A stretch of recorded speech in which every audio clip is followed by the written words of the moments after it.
Terra Firma! Olá pessoal, eu sou o professor Luiz Roder, esse aqui é o canal Terra Firma Society. Vou convidar você para deixar o like, o dislike, se inscrever no canal, vir participar da comunidade Terra Firma, seu cidadão Terra Firmeza. E hoje no Eu Recomendo documentário, mas ao mesmo tempo falando dos quadrinistas de novo, né? Eu vou falar sobre o documentário Crumb, sobre o Robert Crumb, né? Para quem não sabe, ele é o cara que, acho que as obras mais...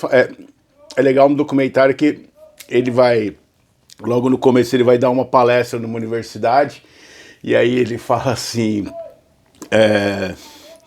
ele põe os três motivos pelo qual ele é famoso. Pela capa do Cheap Thrills, da Janis Joplin, e aí ele fala assim, eu ganhei só $600, esse disco vendeu milhões, eu não ganhei nada mais com isso. Até a arte original foi vendida por $21 mil num leilão, e ele também não ganhou nada com isso. E ele fala do Fritz the Cat, que teve um filme em 1974 que ele odeia, ele discorda do filme totalmente, né? Então ele fala, não tem nada a ver com isso. E a forma dele de desenhar, principalmente nos anos 60, quando aí no documentário ele vai falar sobre isso, que ele experimenta drogas lisérgicas, né? E aí ele começa a fazer desenhos meio distorcidos. Então ele faz a pessoa com a parte superior do corpo um pouco menor e a perna meio alongada, assim. Isso deu um monte de problema para ele, porque fazia umas ideias fálicas dos desenhos e tudo mais. O que, pela obra total do Crumb, meio que não dá para tirar dele esse detalhe. Mas esse documentário, então só entender os dados do Robert Crumb. Ele nasceu em 31 de agosto de 1943, hoje ele está com 79 anos, né? Tá vivo. Ele foi editor da revista Zap, que fez sucesso e tudo mais. Mas esse documentário, por que ele chama Crumb? Só o sobrenome dele. Porque vai tratar da família dele. Quando eu vi a referência, eu assisti até por recomendação da Tina Curtis. Aliás, agradecer a Tina Curtis da Fanzinada, que sempre a gente publica, a página publica diariamente lá na Fanzinada os vídeos, né? Que deixa a gente publicar. Muito obrigado, Tina. E foi uma recomendação que ela fez lá e eu fui assistir esse documentário ontem. Muito legal e muito triste, muito melancólico, muito bizarro. Esse documentário ele é de 1994, ele ganhou um monte de prêmios. Tem uma revista lá de São Francisco, que era onde o Robert Crumb morava, que fala que ele é um dos 10 maiores filmes de todos os tempos. Eu já não achei tudo isso assim, né? O documentário, ele é legal, mas ele vai te deixando com uma sensação muito estranha, muito incômoda, assim. Por que ele chama Crumb? Ele foi dirigido pelo Terry Zwigoff. Ele vai tratar da obra do Crumb, mas ele vai tratar da obra do Crumb do ponto de vista familiar dele. Por quê? Para quem não sabe, eles eram em 5 irmãos, né? E o Max Crumb, que é o mais novo, e o Charles Crumb, que é o mais velho. E tinha 2 irmãs, a Rose e a Claire, se eu não me engano. E eles, desde pequenos, já produziam quadrinhos. Então você tem um monte, vai mostrar a coleção dele, assim, de quadrinhos, né? Deles que eles produziram como crianças, a mesma qualidade. Assim, todos eles são grandes artistas, desenham, pintam muito bem, assim. E eles ao invés de brincar com as outras crianças, saírem na rua, eles vão fazer quadrinhos, né? E há essa dinâmica dos irmãos que é muito complicada, porque quando você começa a assistir, por exemplo, eu fui na expectativa de ver um documentário sobre a obra do Crumb, a vida do Crumb. Mas o ponto de vista desse documentário, ele é muito, muito sinistro, assim, muito perturbador. Por quê? Para quem não conhece a obra do Robert Crumb, ele tem um grande teor de misoginia, tá? Mas ao mesmo tempo ele é adorado por muitas mulheres. Por quê? Porque ele retrata as mulheres como elas são. E algumas mulheres e muitos leitores, então você vai ter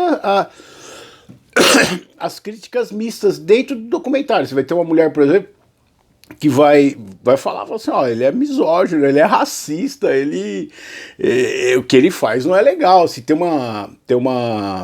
um momento que ele está dando uma entrevista para uma repórter, ela fala assim: quando eu era criança e eu achei os quadrinhos do meu irmão que tinha sua obra, assim, eu li aquilo ali, eu fiquei assustada de ver o modo que você retratava a mulher, tipo, a mulher é só pra isso. E aí ele vai comentar alguns quadrinhos dele que foram ficaram muito famosos e geraram muitas críticas do ponto de vista negativo. Tem uma historinha dele lá, que ele tem um personagem lá que é o Mr. Naturalist, que é o cara que ele é naturista, o cara tem uma barbona, ele faz uma referência, ele seria Deus, tá?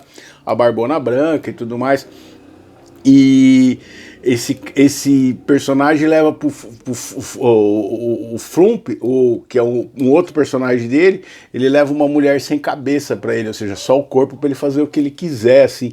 Então e o Crumb várias vezes fala durante o documentário: eu não tenho culpa que eu tenho ódio das mulheres, assim. Mas você nunca sabe se ele tá sendo irônico, se ele tá sendo verdade. Se ele tá sendo irônico e brincando, mas falando uma verdade, né? Qual que é a linha narrativa do documentário?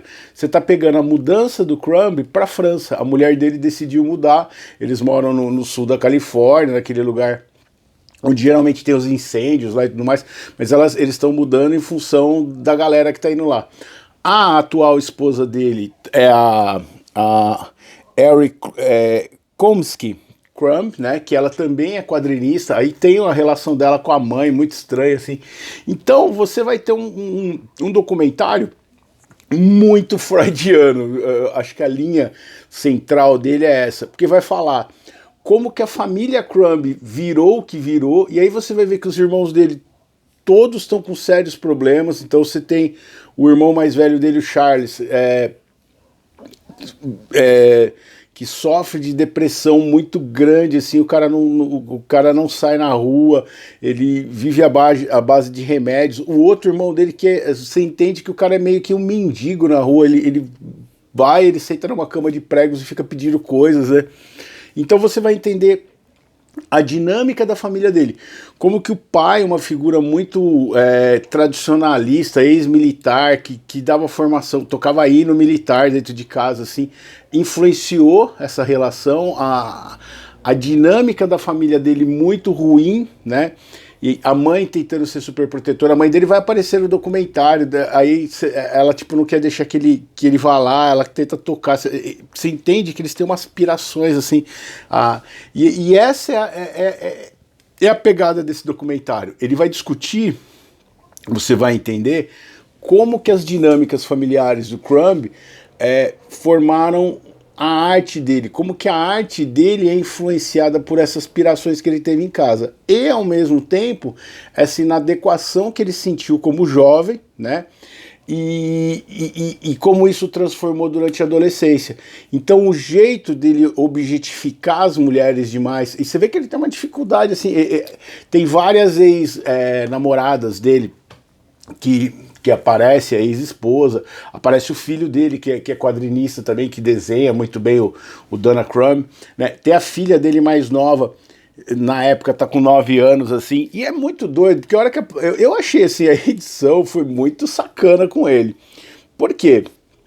Você vem contando histórias do Crumb, porque assim, o que aconteceu com o Robert Crumb? Ele começou desenhando, ele começou fazendo essas revistas underground, e ele virou um ícone da cena hippie da High Street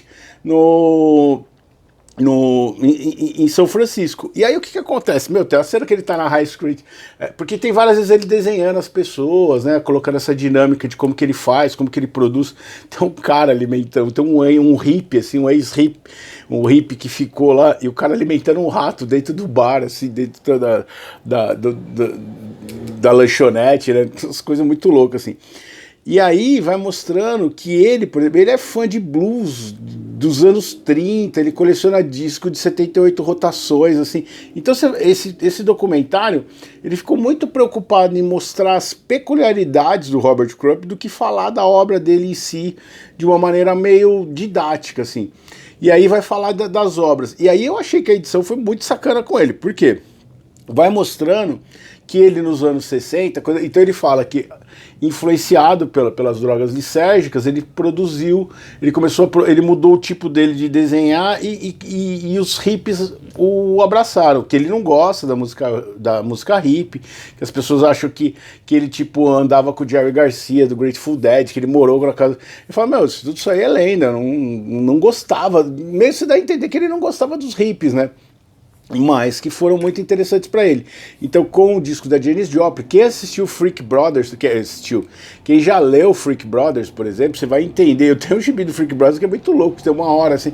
E o Crumb tem esse surrealismo, assim. Eles vão fazer um show e ele termina assim que eles não tinham amplificador, eles ligam a guitarra num colchão de mola, né? Só tem a carcaça do colchão de mola e eles fritam o público, e aí eles viram um sucesso, porque todo mundo quer ser fritado pelos Freak Brothers. Então ele ficou muito famoso com esse tipo de obra. E aí, nesse momento, ele começa a fazer obras extremamente viscerais, assim, de temas complicadíssimos, assim, e sempre com alto teor sexual, né?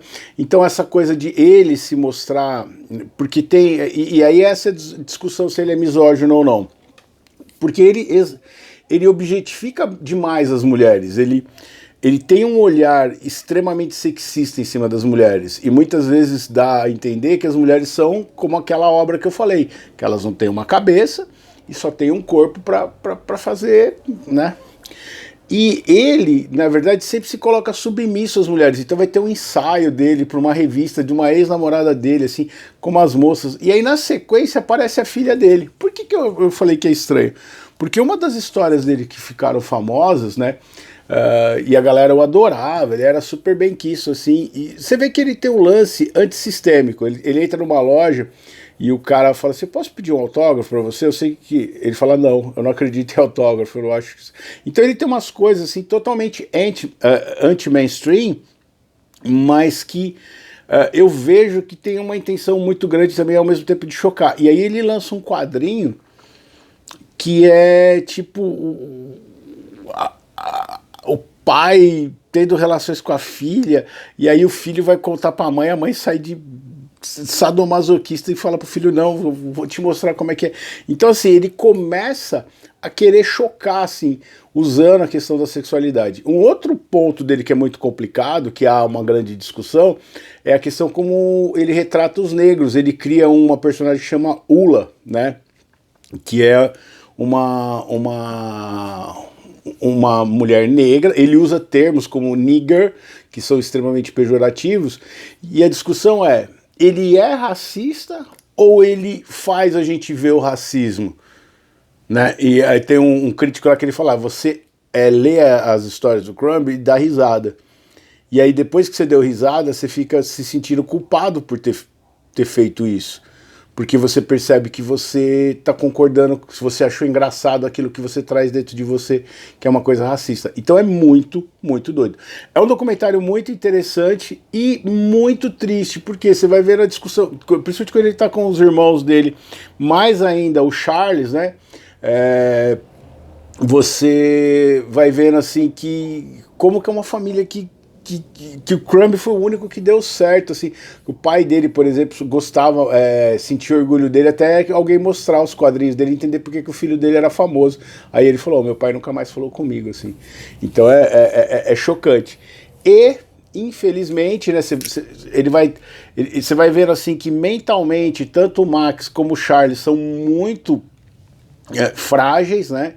E quando termina o documentário, você descobre que o Charles, que é o irmão mais velho, ele vai cometer um ato contra si mesmo, vai tirar a própria vida um ano depois, né? Então é muito, muito... E aí termina o documentário com ele registrando a mudança dele para para Paris, para o sul da França, desculpa, para o sul da França, que é o que a mulher dele conseguiu, assim. Mas é muito, muito doido, muito legal, ao mesmo tempo ele te deixa com muitos sentimentos contraditórios quando você vai assistindo esse documentário. Mas vale a pena dar uma olhadinha e, pô, o Robert Crumb, por mais problemas que ele tenha em relação ao conteúdo da obra dele, ele é um traço, ele é um gênio dos quadrinhos. Tomar cuidado na hora de ler só, para não... Eu achei muito interessante o que eu acho, particularmente, que ele é misógino e que ele é racista, tá bom? Só que ele causa esse efeito que o crítico falou. Ele faz a gente olhar para essas questões e refletir sobre elas. E ver que a gente também pode estar sendo e não estar percebendo. Beleza? Poema de hoje, vamos lá. Senão, o Éder tá de olho. Vamos dar uma olhadinha. O poema de hoje chama Busca Nihilista. Eu escolhi esse poema principalmente pelo irmão mais velho dele, o Charles. Logo no começo, né, quando fala que ele é o grande cabeça da influência do quadrinho e desse desenvolvimento artístico, mas principalmente na questão filosófica abordada pelo Crumb. E você vê que ele é uma referência, assim, de um certo modo. E na entrevista ele tem umas sacadas muito interessantes, assim. Você vê que o niilismo e a misantropia são muito fortes na família, nos irmãos Crumb. As irmãs não quiseram participar do documentário. Busca nihilista. Pessoas vêm e vão. Sentimentos nascem, algumas vezes crescem e se esvaem em esperanças incompletas. Mas é esta nossa incessante capacidade de ainda acreditar que tudo pode ser diferente, ao continuarmos tentando continuamente a busca pela tão almejada felicidade, que faz esta vida tão sem sentido e por isso mesmo tão cheia de vazios, a procurarmos eternamente um milagre, mesmo sabendo, mesmo no fundo, sem acreditarmos em nada. E é isso que você percebe neles, assim, eles são totalmente nihilistas, os três, eles estão tentando entender por que eles estão aqui. E aí o Crumb, ele vai ter essa relação dele com o sexo oposto, com a inadequação que ele sente nesse mundo, e o Charles, principalmente, de ter deixado de viver, de estar 20 anos dentro de casa. Ele fala, de 6 em 6 semanas eu tomo banho, o cara não usa os dentes e tal, é triste. Eu fiquei com uma sensação muito estranha na hora que eu terminei esse documentário, e principalmente na hora que tá terminando, ele fala, ó, 1 ano depois o Charles cometeu suicídio. Beleza? Deixa o like, dislike, se inscreve no canal. Quero agradecer a Tina Curtis, que sempre deixa colocar os vídeos aí novamente, pela indicação dela no Fanzinada. Fanzinada, procura lá no Facebook, é muito legal, tem uma parte de coisa interessantíssimo, o trabalho que a Tina Curtis desenvolve, né? Um dia eu quero falar sobre o Fanzinada aqui, e os trabalhos que ela desenvolve sobre fanzine e tudo mais, né? As oficinas, e todas as outras pessoas que deixam aí, né? O Criativos, o ABC Geek Shop, o pessoal do Quadrinhos, Mangás, Iris, também sempre deixa colocar lá, a Lari de língua portuguesa lá. Grande abraço para vocês, eu vejo vocês em outro vídeo de Terra Firma Society. Tchau, tchau.